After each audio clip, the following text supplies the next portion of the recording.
I've never really been to university, just because of that whole legal situation of papers and trying to get our whole setup. I said I don't really know, but I know one thing is I want to leave a legacy. Right. I was like, for some people, living a legacy might be like kids, right? Yeah. Like that's your legacy for a lot of people. Of course. Yeah. I didn't feel that was mine. I've done a lot of work internally to try and remain as humble as I can. Like even though there's been successes or whatever, I can just to be as humble as I can. Yeah. So I hope with a lot of the team that happens. I think everyone has an ego. Yeah. And it's important that we acknowledge that we have an ego. Yeah. But not to let overpower your feelings and your emotions and and to feel like you're the main guy and this is everything because of you. Because the reality is you're Marin. In the large scale of world, you're minuscule in everything. 100%. And no one's irreplaceable. And touch a little bit on the personal side, like as a person outside of work, do you feel like that's had an impact with any kind of like relationships or any kind of, things outside or that have affected you to maybe slow down, to maybe not have a partner that understands your vision or understands what you're doing? Has that sometimes been something that you've had to compromise with or conflicted with?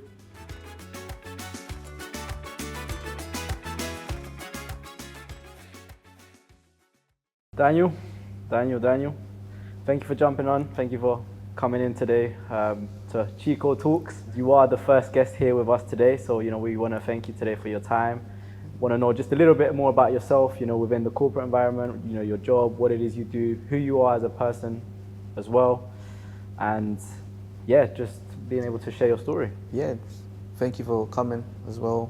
Really appreciate it. This is the first episode of this Chico Talks, this sort of like journey that me and Eric want to embark on, to get on British Latinos in corporate, a space to talk about their experiences, their build, etc., motivations, you name it. So I probably like to call myself a like 0.5 generation in the UK. So I was born in Colombia when I was 11 years. I was born in Colombia in Bogota. Okay. Came to the UK when I was 11 years old, and kind of had my whole secondary school out here. So I never feel like I'm a first gen. Because I didn't actually do primary school and none of that stuff here, right? Yeah. It was kind of got there when I was 11 and then went through college and stuff like that. I've never really been to university, just because of that whole legal situation of papers and trying to get our whole setup just to make it happen for me. Okay. So I pretty much did secondary school in Hackney, Conan and Pole, did through all of that, and then went into 2 schools doing sports science. So my first college was sports science in Islington. Then I went into another college just trying to keep studying and that whole thing of wanting to do it. I went into City of Westminster and I did sports coaching. During those times I was doing football and a bit of coaching with Arsenal and stuff. Okay. So that's kind of how I got into that aspect of it. And then, always had a nudge for self-knowledge and self-improvements and just, doing things. I was reading some really deep books at like the age of 18 and 19, probably life-changing books at that age, to be fair. What books were they? So I remember reading God Delusion by Richard Dawkins. Okay. So I was reading that book with an English dictionary on my hand. It's deep. I couldn't understand anything you're saying. We're talking deep words. Wow. Yeah, because it must have been obviously learning It's language. a chunky book. Yeah, well, it wasn't. It's just it's university quite. Yeah. PhD, doctorate type of The language, level of right? vocabulary The level as well of must be very it's extensive. entirely different to what you hear in school, right? Yeah, 100%. And that's a formative book. Like that book, in many ways, changed religion for me. Okay. Right. Yeah. Then I had a couple of extra books after that, history and Western philosophy. There's just so many books that I've read that have changed my mindset. And I've always been quite political in terms of my approach. Like I've always believed in politics and stuff like that. So a lot of the books were around the same kind of political. Tapping into that, I've got a follow-up question there. So like, how would you say, I guess, probably early experiences or early things you were exposed to sort of shaped your, I guess, aspirations as you were growing up in terms of like what you wanted to do in life and things like that, culture, not culture, values, whatever. How did that look like for you? So that's a good question actually, because I wouldn't know necessarily how it looked. I remember just really being young. I remember sitting in the bus actually with my first girlfriend. I was like 16 years old, Yes. And we were just randomly talking, and then she was like, what do you want out of life? And I was like, look, I don't really know, but I know one thing. At 16? At 16, she was like, I said, I don't really know, but I know one thing is I want to leave a legacy. Right. I was like, for some people, living a legacy might be like kids, right? Yeah. Like that's your legacy for a lot of people. Of course. Yeah. I didn't feel that was mine. Okay. So I kind of always knew I had aspirations to be successful and to be there was something more out there. more out there, and just be, work hard and be with the best you can be, really. Okay. I didn't really know how I would get there or what I would do, but I kind of always had those aspirations really early on. Vision was Yeah, there. so that, and I think that vision is obviously installed by your parents and And my mom was a little bit in a corporate world in Colombia, and she was like Okay. a salesperson as well. So she always had the similar aspirations. Yeah, And, yeah, yeah. You know, I remember my mom when I was really young, she used to write motivational messages in mirrors at home and stuff. Oh wow. Of like targets she wanted to hit, or just like, you know, just Okay. just random motivation stuff. She'll kind of like affirmations that she'll write herself in the mirror and stuff. So look back, I think some of those early experiences probably have something to do. Those are with like the roots for you. Yeah, a little bit. The base, a little bit the of those, foundation. yeah, Do yeah. you do any of that? Like, I don't now, to be fair. It's probably something I should do. But I say in the last 6 months, I've started to become really grateful. okay. So be practicing a lot of gratitude, like daily affirmations, daily gratitudes. Like, what am I grateful for today? Okay. You know, what am I grateful for in this current life? And that sort of mentality of abundance, I think, has helped to introduce some really cool things and people in my life in the last couple of years. So Yeah, I agree. that's nice. Nice. That's real nice. So yeah, that's a little bit of my story. So, you know, went into kind of sports coaching, did a lot of sports coaching when I was like 18, 19, 20. And then, you know, I was doing what every other, I think, 18-year-old in Yeah. or okay. British or Latino in the UK was doing, which was cleaning and Yeah, I did that a lot job. I think a lot of that's where me and Eric sort of came into sync as well. Like obviously our parents, and then obviously as we grew older, we knew like all of our parents came from that. You know, being in the offices, cleaning, doing the 11 to 11, 12-hour shifts. It was a lot of work, right? Yeah, I remember waking up like 5 a.m. to go clean at like 6 a.m. and stuff. Wow. Like that. It's just like, It was a hard one. But yeah, I was gonna say, right now, obviously you have your yoga business. What I'm interested to find out here is like, did you ever imagine yourself working in that? Was that always the end goal, or was it something that came out of something, an experience? Somebody inspired you. How did you get to that point where you are right now? So, being in the sports industry, which I think this is kind of like sports industry, right? Like I've played football all my life. Okay, Like, so you've always been like fit, I've always active. been football. Like football's always been about like since I was 11 or even younger than that. I was remember playing football in Colombia and stuff. So, and because I went to did sports science, and then I did sports coaching. I kind of naturally got into a little bit of PTs and stuff. Yeah. And so the transition for me to going from that kind of coaching and a little bit of PT into like kind of say what was a corporate world was going into like gyms. Right. And that's kind of how I go into it, right? So I started being like a sales rep, I did unit manager. Like I was gonna say you were there quite a few years, right? Yeah, I was there like 2 or 3 years, and like maybe even a little bit longer. Okay. And that's kind of like my first transition into it, right? Yeah. And then I kind of got tired of that, the political stuff and those little small gyms and stuff like Fair enough. that. Okay. And then kind of landed in this opportunity with which is where I am right now, which was PT studios at the time, just being a sales rep. And we're really earlier on in the yoga game back then. Like we only had like 1 studio and stuff.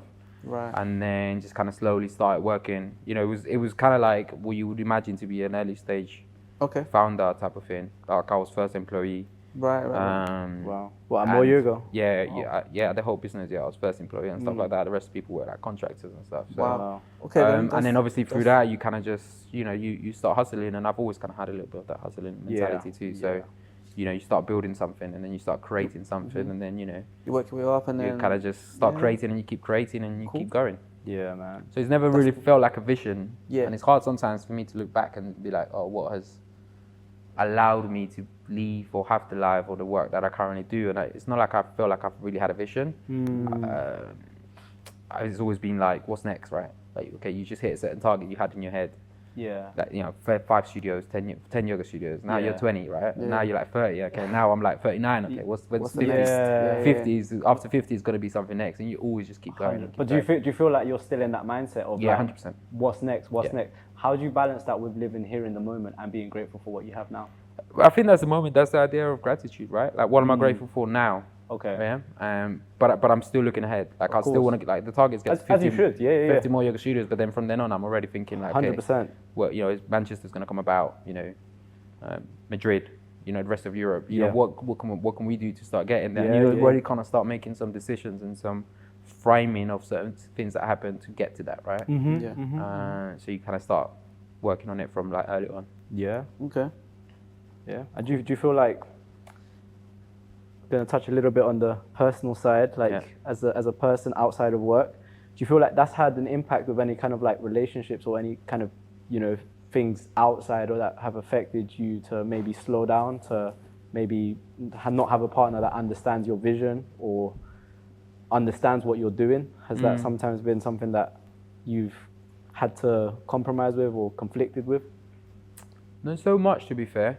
I mean, there has been a lot of late nights and stuff like that, and there is a balance of you know how you manage that. But I've always been ambitious, and work has always been around my life a lot, Yeah. so it's never really been an issue. To be fair on that front, Okay. but I can see for a lot of people why it can be, right? Luckily, I'm not in a situation where I have to travel a lot necessarily, right? Okay. Yeah. Where I kind of have to be at home and out of office and stuff like that. So you know, one thing that I did struggle with a little bit, to be fair, just kind of being open about it, was my type of rest is entirely different to my partner at the time's rest was. Okay. So her rest was, she had a physical job as a dental nurse. Yeah. So her type of rest was like at home. Okay. Do you know what I mean? Chilling, because she was active. Yeah. It's like a different type of rest. Yeah. Right. Whereas my type of rest was going out. Right? My type of rest was I didn't want to do anything that made me think, because I was thinking all the time. Yeah. So my type of rest was like, oh, I want to go to a park. I want to do this. I want to, do you know what I mean? I want to Yeah, do something, go out for dinner, yeah, like yeah, that yeah. type of rest, that type of Okay. activity. This is the type of rest that was important for me, because it was a That's mental interesting. rest, Yeah. not a Right. physical rest. Yeah. That's And so interesting. finding that balance actually was a little bit hard time to time. But we Okay. kind of got into it a little bit, and fitness sometimes helped a little bit around that. COVID was great for that type of stuff. 'Cause Yeah. Fitness Yeah. was good, and everyone kept their fitness up and stuff. So, 100%. Yeah. but yeah, it was different in that aspect. But you find a little bit of balance here and there. That good to know. No, I appreciate the transparency.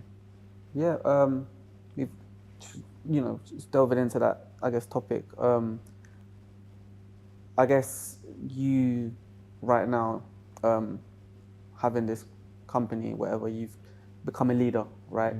So what I would love to learn about is how do you balance, you know, having that human side and also having that, you know, be assertive sort of focus of being a leader. Do you find it conflicting maybe, or you don't, or have you found the perfect balance? And if you have, like, how have you got to that? Because I think it's very important for our audience to know, like, I guess as you transition and you get more responsibility, I think you have to begin to take certain decisions, right? Yeah. But then I think it's also important to have a balance and you know, be able to show that you're also human and you also have errors as well, right? Yeah. So in that journey of becoming the leader that you are, how did you find that balance, would you say? If I'm brutally honest, I think I'm still working on that balance, Fair- right? fair enough. Like, I think I'm very lucky to be in a business that is a business that gives back a lot. Yeah. So our kind of main USP for yoga, which is the business that I help to run, is we provide affordable and accessible yoga. So affordable by Yeah. price point, we're the Okay. cheapest by like £60 at least, and affordable and accessible by locations. So the idea is one membership gives you access to 39 locations, and you can Yeah. kind of go anywhere you want, right? Oh, wow. Okay. And so because I'm in that field, there's a lot of sort of gratitude of giving back, and a lot of the community and a lot of the team that we have feel really grateful for being able to provide something that for the majority of the people that we serve is a good thing, right? Whether Yeah. it's movement and it's taken as movement, or whether it's mental health and that aspect of it. Sure. So Okay. by being in that environment, it allows me, or gives me an opportunity to be much more human Yeah. than I will probably be in a corporate world, which is Got it. dog eat dog. Got it. You know what I mean? Like Nice. I'm That's good elbows out insight. all the time. That's a very interesting, like, yeah. okay. So it allows me Interesting. just to be a little bit more human, and my Right. approach to a lot of the team that I work with is to be human, Yeah. to just be more approachable, right? Yeah. To feel like I'm next to them working on this thing that we're trying to build together. Sure. And Okay. it never feels like it's anyone just one's vision. It kind of feels like it's everybody's vision. Yeah. Okay. But at times, Amazing. of course, there are times when you need to be assertive and you need to have some difficult conversations, and those Yeah. conversations are never easy, whether it's in corporate world or in personal life, right? True. Yeah. Very Those true. are never easy, and so leaning and learning how to have those conversations and to know that those conversations can help to move the dial forward Yeah. are very important. Cool. And then you find that balance in terms of what you need and stuff like that. But because, like I said, because of the setup that we have in the business that Yeah. I help to Yeah. run, is very, very easy.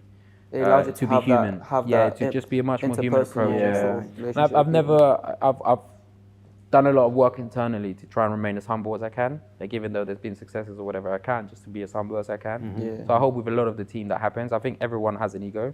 Yeah. And it's important that we acknowledge that we have an ego. Yeah. Yeah. But not to let overpower your feelings and your emotions, and you know, and to feel like you're the main guy and this Yeah. is everything because of Yeah. you. Because Yeah. the reality is you're very, in a large scale of world, you're minuscule in everything. 100%. And no one's irreplaceable Yeah. in any position at any moment in time. And I Yeah. say that to everybody. Like, Yeah. nobody's irreplaceable. Very true. Right. Very true. Yeah, no, I think Yeah. I think just touching on that, I think, you know, there's a lot of people that probably see yoga and they don't know much about yoga. Yeah. Me included, right? I know Yeah. there's like hot yogas, there's different types of things out there. Talk us through it, you know, like. I mean, I'm not a yoga expert necessarily, and we have people in the team who are. Yeah. But the beautiful thing about yoga is it can be what you want it to be in terms of what your approach can be, I think. Mm-hmm. You know, you can go in it from a point of view of just wanting to move and stretch and Yeah. just feel more flexible, right? And get to that. Mm-hmm. Reality is probably once you go into it, most people go with that mindset. Most people in the Western world will go with that mindset Yes. of just fitness and movement. Mm-hmm. But once you get into it, it's much more in depth, right? Yeah. It's much more spiritual. It can help so much with your mental health, and there's just so many variations of different styles of yoga that you can really get into. Okay. So, whilst it's yoga in itself, it has just so much variety that people can do into it. Whether it's just yin and meditation, which is like holding deep stretches, or whether it's, you know, something else. But like I said, I'm not so much of the expert on this field. Do you practice it? I did 2 reformer Pilates classes in the last week. I've heard Pilates is very hard. Okay. Pilates is was hard. it Reformer? Yeah, Reformer, yeah. Reformer, I've seen these TikToks and Instagrams and it's like my friends as well. You should try it, I'm like, that looks hard. Like, It's hard. Yeah, I'll try You it. should try it. But, But it's I really think hard. I need to, But I've done yoga and stuff. But not as much as I probably should. That's just Okay, I'm just thinking like, you know, if you're a member, you get access to 30 plus gyms, Yeah. and then like Wow. you probably get access to all of them whenever. yeah, whenever, anytime that I want, and I don't use it. Also, all my mates, like I hook Yeah. up all my mates with like free yoga and stuff. So Yeah. anytime you want some yoga, just let me know. Oh, 100%. Oh, 100%, man. I mean, the first Reformer Pilates, I'm going to have to chat to Nah, you. I think, I think I have to break into the Pilates because Yeah. nah. It's really good. It's good for your core and stuff, but it is hard. Yeah. Like you start shaking places you didn't know you could shake. Bro, oh I've my heard God. that. I've heard that. But yeah, moving on to like a sort of a separate topic from like now like the professional stuff, like culture, growth, community, them type of things. I'll be fascinated to know, and I'm sure Eric is as well. Like from your perspective, like how can companies or businesses like yours, maybe you've done stuff already, leaders better support that initiative that is diversity and inclusion, both within your industry, in this case, wellness, and beyond. What's your opinion on that? It's a hard question for me actually. I was having this conversation with a couple of friends this week about it, right? And I met this girl who's an inspiring actress, and she grew up in Guildford, Right. and so she was talking about like Guildford and about some of the racism that she suffered growing up in Guildford, which is a predominantly, you know, Western and European town. Sure. And I was just saying that I don't remember myself ever going through a moment where I suffered any sense of racism of any kind. You don't remember? I don't remember you it. don't? Like, Wow, I'm being just brutally honest about that Okay. fact, right? I grew up in Hackney. Yeah. It's very Okay. diverse. Yeah. Do you know what I mean? You're not gonna get it from a place like Hackney. Yeah. Okay. Because it's just diverse and everyone is like that, right? Yeah. And I remember just being called Spanish. That was my Right. surname in school. Like my school Yeah, name, that I was was- called Spanish. that was It was your like the nickname. easiest thing that people could call me. And it was Yeah. just like, yeah, it's True. Spanish. I wasn't even Spanish, but everyone just called me Spanish. Yeah. The surnames as well. Sometimes if it's a bit like I don't know, I'm Lopez, so they assume I'm Spanish, or Yeah, okay, yeah. Garcia as well. It's Yeah, like yeah. colonized, right?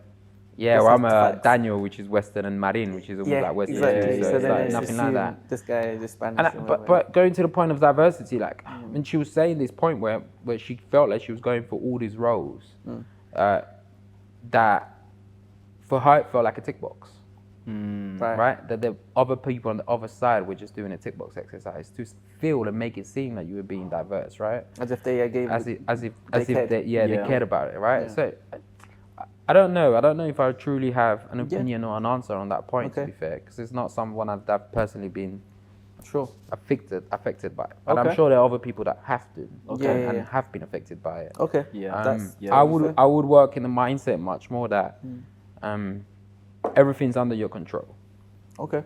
and your mindset dictates what you take out of things. Right. And so if your mindset is going with the fact that I'm they fill in a box and I'm a diverse person into this, Yeah.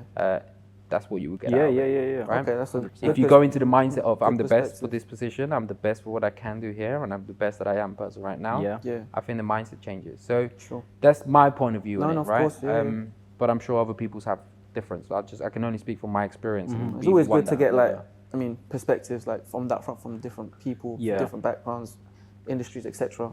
So I've never felt like my perfect answer. background has Yeah, impacted any of my work, cool. or even personal relationships either. Okay, To be fair. cool. Mm. Nice. What about in terms of when you're identifying yourself or someone asks you like, Daniel, where are you from? I'm Colombian. Yeah? Yeah. 100%. We were joking about this yesterday when we did the practice run. Like Eric, when someone said, "What do you say?" He's like, "Ron, what do you say?" I'm like, We say Ecuadorian. Ecuadorian, yeah. Yeah, I'm Colombian. My culture Proud is of the Colombian, roots, right? Yeah. I would say I would find it really hard to live in Colombia because also my values are probably more Western. Yeah, but that's what I was going to say. So when you do go to Colombia, You struggle. okay. You struggle to fit in, right?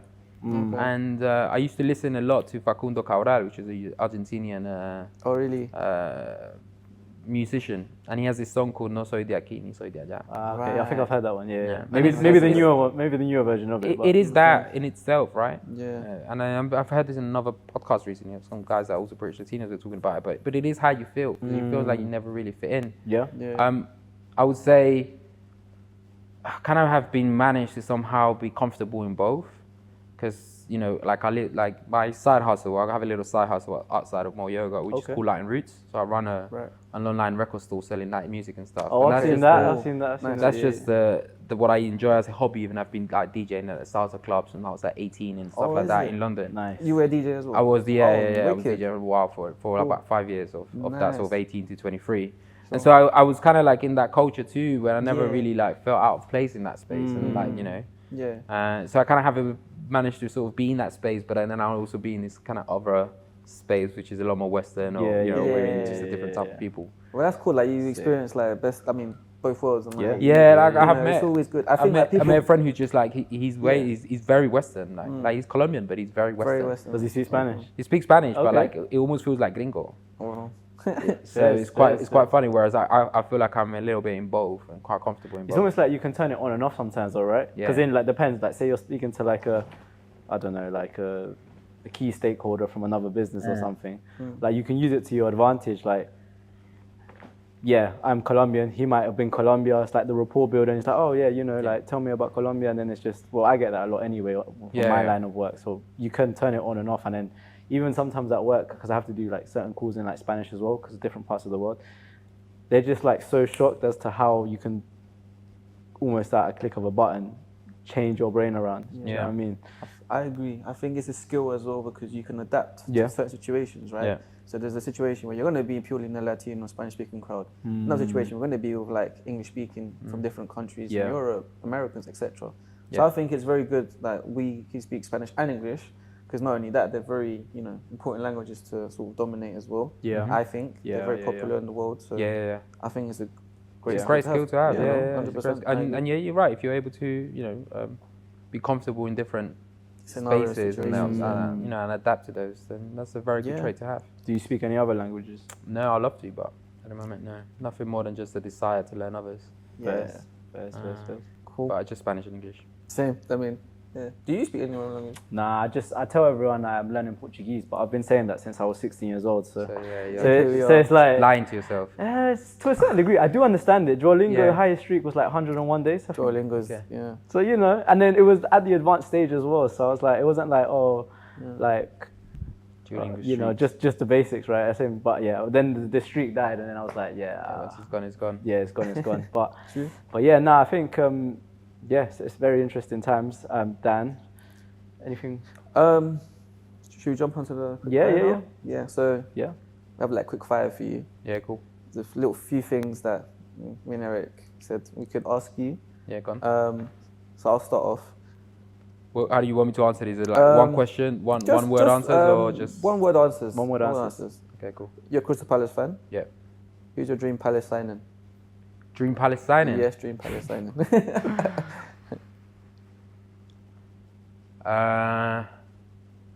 Can tell you have a list. Nah, No? I'm happy if we keep Gray for rest of his career. Okay, Oh, that wow. works. You want to keep it. Yeah, he's a very important player, man. Yeah. And England future. Yeah. What makes you fitter, football or yoga? Football. Oh. I don't do any yoga. Fair enough, he did say it. just to put it out there, Yeah. he's a very good footballer as well. Yeah. So yeah, like Okay. Yeah, Eric's always taking me out. Yeah, Can't Eric catch says me. that you guys play football, so okay. Next question. It's a very good question. Very good question, this one. Riquelme or Messi? Riquelme. Yeah, okay. Talk to us. What's your obsession with Riquelme? I've obviously, I didn't really used to grow up watching him or nothing. I only found out about him a few years ago. It's not that I have an obsession, it's just naturally gifted footballers. But you play like him. That's the crazy part. That's what I'm saying. Like, is it? yeah, he plays like him. Okay. Like, I think he's like the closest player I played with that plays like Riquelme. Okay, we need to play football one day. Yeah, to see it, anytime. man. Riquelme, It's just- Juan Roman was top. Yeah, he was just it makes Top, football easy.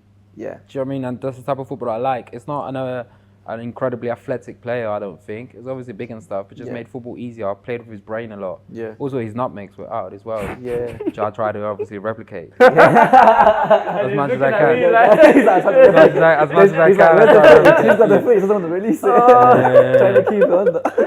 But I'll say Riquelme is the ball. And, Messi's the greatest, or probably is the greatest. But for me, I'll Riquelme's take got Riquelme or youth, Ronaldinho over. Okay, yeah, That's a personal thing. Fair Messi. enough. There's Sancocho or Ajiaco. Sancocho. Love that. Okay. Arepa, Colombian or Venezuelan? It's got to be Colombian. Yeah, come on. Let's go back it. What's your thought process? Why is it Colombian? Why is it not Venezuelan? Just support what you can. Apart from the bias part that you're actually just Colombian. bias. That's it. It's nothing else Have to you it. tasted both of them? Yeah, I've tasted both of them. And you still stand by that? Yeah, probably. First. But this is the thing. I would say Colombian cuisine is not the greatest.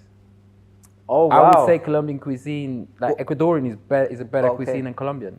Oh, Just then, not being biased, right? Okay, a Peruvian is much better than Colombian cuisine. Yeah, Peruvian food. We get a lot Oh, of wow. the back and forth Peruvian. So I have, Ecuadorian food. I attach Fair. food to a lot of emotions, right? Right. So Okay, I that would say like, explains a okay, lot. eating lentejas is an emotional type of eating foods because Yeah. I attach it to what like I grew up with, right? Same with Yes. sancocho and stuff like that. Yes, Okay. yes. But I would rather go to an Ecuadorian restaurant than I would go to a interesting. Colombian restaurant. All right. What's your favorite Ecuadorian restaurant in the UK?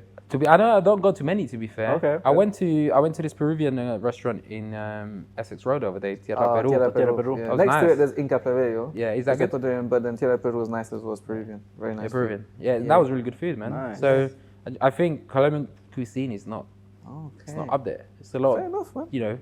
deep fried and Well, carb. take it more to carb restaurant heavy food. Yeah, 100%. Yeah, I think. So Ecuadorian restaurants, yeah. we do have Ecuadorian like food. seafood. This is the thing, right? Yeah. Colombians don't have that I much was gonna seafood. Our say, seafood is like it's tilapia like frita. frito, yeah. Tilapia chicharrón. frita. that's how the there's- fish is, there's right? little to know. But you guys have some ceviches. And Ceviche as well. Cebollado. That's like Cebollado. that's where the like the arepa thing for you guys is like ask for ceviche with the Peruvians. Like sometimes we get a bit of yeah, but Yeah. Peruvians is where it really is from, right? I'll concede that. They even tried to take away the cebollado away from us. No way. I'll show you a clip after. man. Okay, It's annoying, okay, but okay. that's us. Yeah, Cebollado is definitely yours. Yeah, but Cebollado 100%. is amazing. Yeah. What's the thing about? I've heard this thing that the Ecuadorians fight between putting plantains or palomitas in Cebollado from a different part of. Plantain.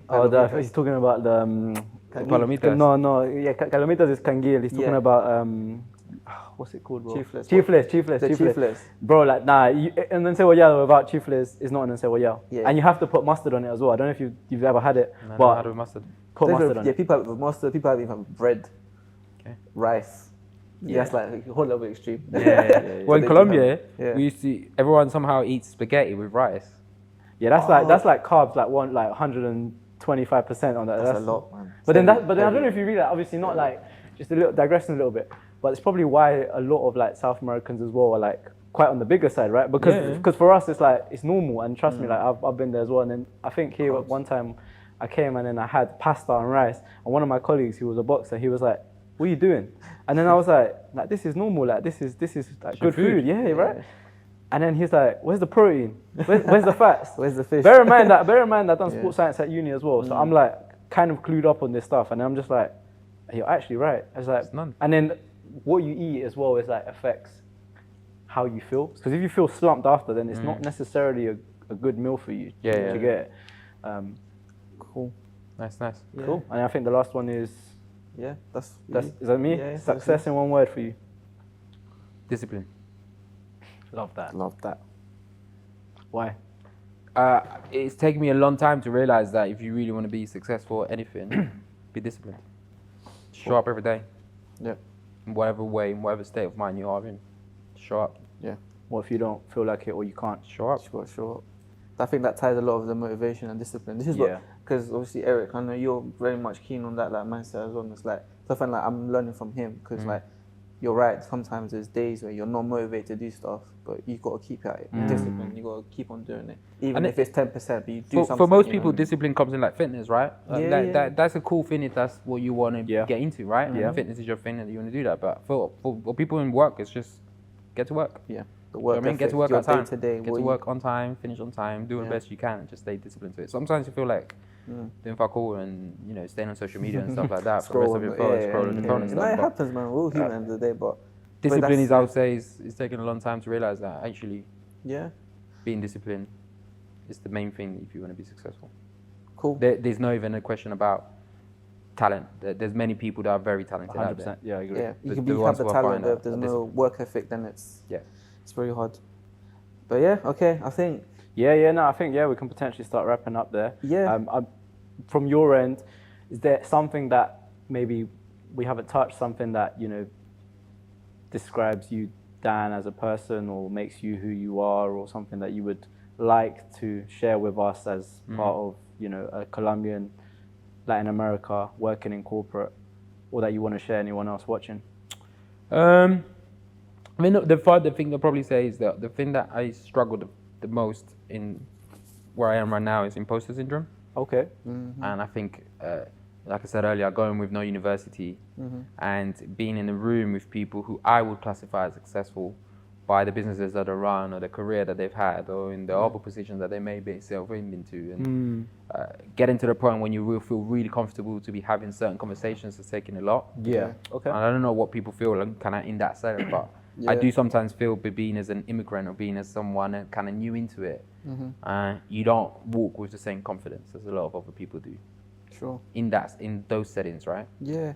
So I thought like that's kind of found out really interesting, and I'd love to see how maybe even some of your other guests feel about that as well. Yeah, that's an interesting topic. I think, like off camera, we've had conversations. I'm sure you have too, with people like with similar backgrounds, and I think that's the general topic that's brought up, like the imposter syndrome, like not feeling that you fit in, and then feeling that you don't know if that's your place. So yeah, for sure, it's something that we just want to get. for me, it was like, okay, people. what type of education did they have? What type of upbringing did they have? Right. Yeah. I started to realize that actually those that are in senior key positions in any businesses, most of them have had a different upbringing to mine. Yeah. And there was a really good speech, which I'll show around to you guys from from this guy who did an Oxford show the other day, and he was talking about, to summarize it, right? He was saying, this is meant to be a meritocratic school, which you're meant to earn your right to be at Oxford. Wow. But more than 50% of the people that were there were from rich backgrounds. Yeah, of course. So how meritocratic is it? It's right? not. What type of upbringing did you have? It's not. That allowed you to be in that space. Yeah. And then when you deal with certain situations, and you deal with certain people who are in certain positions, you start to realize that that's very true. Yeah. And that was not my upbringing. So I always relate back to that a little bit, right? Yeah. And I read a great book called Outliers, Malcolm Gladwell, which I recommend if you've not read. Cool.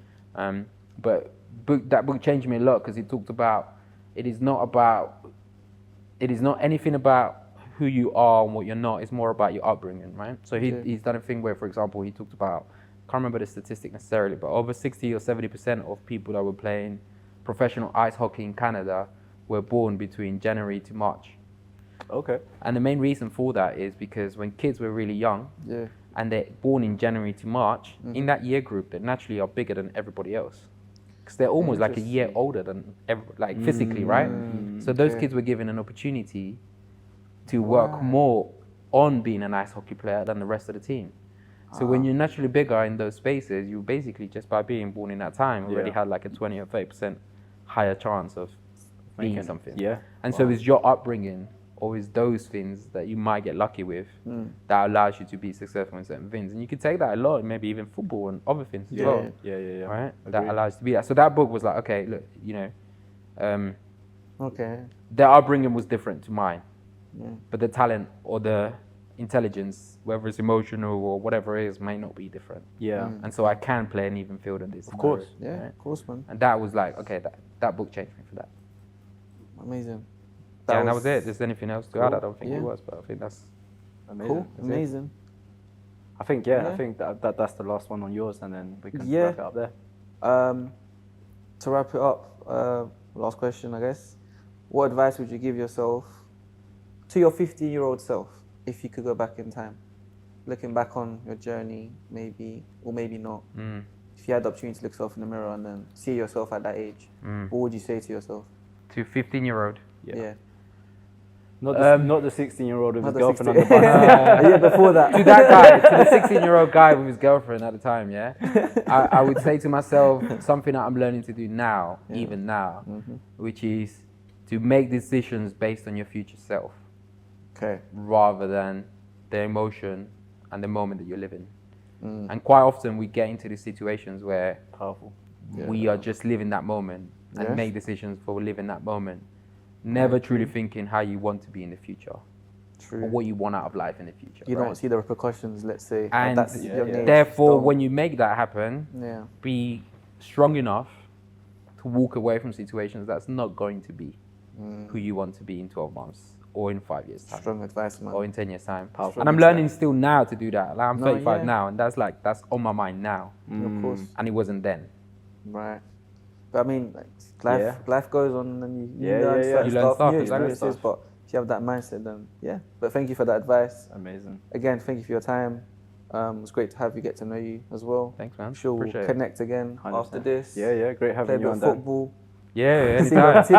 see them Raquelme moves. I want to see that. Keep it close. Keep your legs closed. Content will be released soon. I want to see that, man. If anyone's gonna make us viral, it's gonna be him. Trust Yeah, me. man. But listen, man. Thank you, Cool. and Yeah, I man. hope you enjoyed your time. Yeah, thanks, man. Yeah. I appreciate it. Thanks, Appreciate Dan. it. Cheers, man. Thank you. Thanks, man. man.